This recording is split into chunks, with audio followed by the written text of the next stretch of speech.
Doctor BR Ambedkar విగ్రహం tank bund మీద నెల అంబేద్కర్కు దండ అనే కార్యక్రమాన్ని తీసుకోవడం జరిగింది. ఎందుకంటే ఆదివారం పూట డాక్టర్ బిఆర్ అంబేద్కర్ యొక్క ఆలోచనతోని ప్రతిఫలం పొందిన వారు ఆదివారం పూట అంబేద్కర్ని తలుసుకోకుండా వేర్వేరు మార్గాల్లో తిరుగుతూ ఉన్నారు. అట్లా కాకుండా ప్రతి ఆదివారము డాక్టర్ బిఆర్ అంబేద్కర్ తలుసుకోవాలనే ఉద్దేశంతో నెల అంబేద్కర్కి దండ కార్యక్రమాన్ని వేసినాం. ఈరోజు న్యూ ఇయర్ మొదటి వారం 4వ తారీఖు వచ్చింది. ఫిబ్రవరిలో నెల మొదటి ఆదివారం రోజున మరొక దండ కార్యక్రమం ఉంటుంది. ఇట్లా సంవత్సరానికి 10 నెలల పాటు ఉంటుంది. డిసెంబరు ఏప్రిల్లో మాత్రం ఈ కార్యక్రమం నెలలో డాక్టర్ బిఆర్ అంబేద్కర్ వర్ధంతి జయంతులు ఉంటాయి కాబట్టి ఆ రోజు కార్యక్రమం చేయం. అదేవిధంగా ఈ రాష్ట్ర ప్రభుత్వాన్ని కేంద్ర ప్రభుత్వాన్ని మేము అడుగుతా ఉన్నాం. జనాభా దామాషా ప్రకారం తెలంగాణ రాష్ట్రంలో ఎస్సీల జనాభా 20% ఉన్నది. ఆ 20% జనాభాకు 20% రిజర్వేషన్ ఇవ్వాలని మేము రాష్ట్ర ప్రభుత్వాన్ని కోరుతాను, కేంద్ర ప్రభుత్వాన్ని డిమాండ్ చేస్తా ఉన్నాం. అదేవిధంగా రానున్న రోజులలో అంబేద్కరిజాన్ని తెలంగాణలో విశ్వవ్యాప్తం చేయాలనే ఉద్దేశంతో నెల అంబేద్కర్ దండన కార్యక్రమాన్ని పెట్టుకున్నాం. అదేవిధంగా గట్కేసర్లో, బోడుపల్లో తెలంగాణ వ్యాప్తంగా ఇక్కడ కూడా రోజు అంబేద్కర్ దండ వేసే వాళ్ళు ఉన్నారు. వారం అంబేద్కర్ దండేస్తూ ఉన్నారు. ఇవాళ మేము నెలకు ఒకసారి అంబేద్కర్ దండేస్తూ ఉన్నాం. ఈ అంబేద్కరిస్టులంతా ఏకం కావాలి, ఎస్సీ బీసీలంతా ఏకం కావాలి.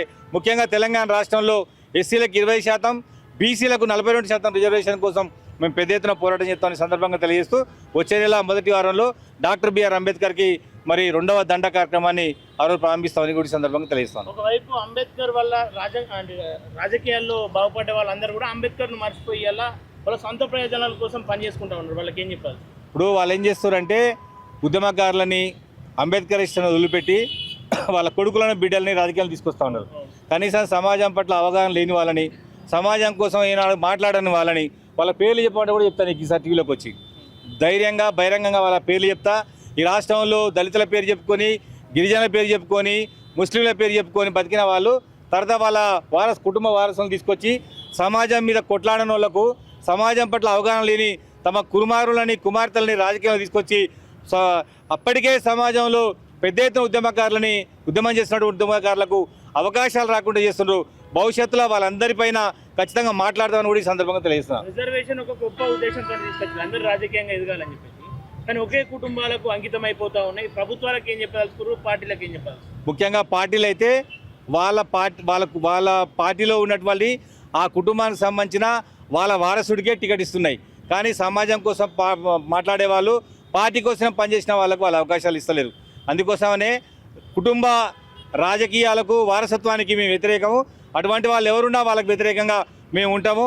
ఏ పార్టీ అయినా వారసులకు టికెట్ ఇవ్వద్దని మేము డిమాండ్ చేస్తూ ఉన్నాం.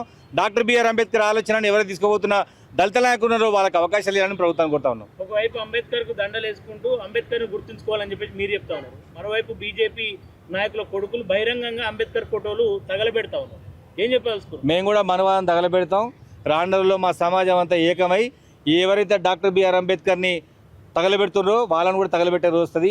మా సమాజం బలహీన సమాజం, చైతన్యం కాని సమాజము, ధైర్యం లేని సమాజం, రోజువారీ కూలి కోసం బతికే సమాజం, హత్యలు మానభంగాలు చేయలేవు. వాళ్ళు ఆల్రెడీ సమాజంలో ఉన్నటువంటి మొత్తం సమాజాన్ని దోచుకొని తిన్నారు. ఇప్పుడు మా పైన దాడులు చేస్తున్నారు. మా సమాజము 20% ఉన్నటువంటి దళితులం, 10% ఉన్న గిరిజనులని, 10% ఉన్న ముస్లింలని, 10% ఉన్న క్రైస్తవులను మొత్తం కలుపుకొని ఖచ్చితంగా బ్రాండర్లో ఏకమై వారికి వ్యతిరేకంగా మేము పనిచేస్తాం. ఓకే అన్న, ఫైనల్గా రిజర్వేషన్ వల్ల ఉద్యోగాలు పొందిన వాళ్ళు కూడా సొసైటీకి ఏదో ఒకటి మేలు చేయాలని చెప్పేసి అంబేద్కర్ కోరుకుంటారు.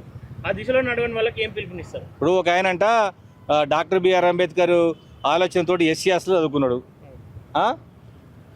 తర్వాత ఉద్యోగం వచ్చింది, తర్వాత మంచి ఆఫీసర్ అయిపోయిండు, బాగా డబ్బులు సంపాదించుకున్నాడు, మంచిగా అన్నం తింటాడు, వాళ్ళ ఫ్యామిలీ బాగుంది. ఒక రోజు బజార్కి వచ్చినట్ట, వాళ్ళ ఊరికి వచ్చి ఏం చేసినట్టంటే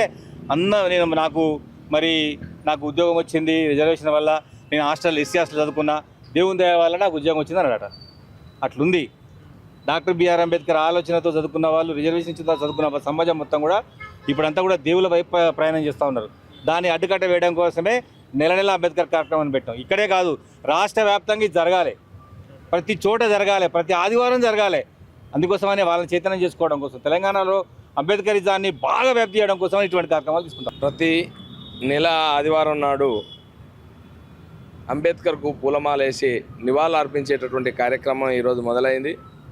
ఇది రాష్ట్ర వ్యాప్తంగా ఉన్నటువంటి విద్యార్థులు, ఉద్యోగులు, సమాజం అంతా కూడా 1 గంట సేపు టైం కేటాయించి మీ ఊర్లల్లో అంబేద్కర్ విగ్రహాలు ఉన్నాయి, ఆ విగ్రహాలకు పూలమాలేసి నివాళులర్పించి అంబేద్కర్ ఈ సమాజానికి ఏం చెప్పిండో 1 గంట సేపు మన సమాజానికి మీరు అక్కడ బోధించాలని చెప్పి ఈ సందర్భంగా అందరికీ పిలుపునిస్తూ ఇంతటితో ముగించుకుంటున్నాను. నా పేరు గుడిపల్లి రవి.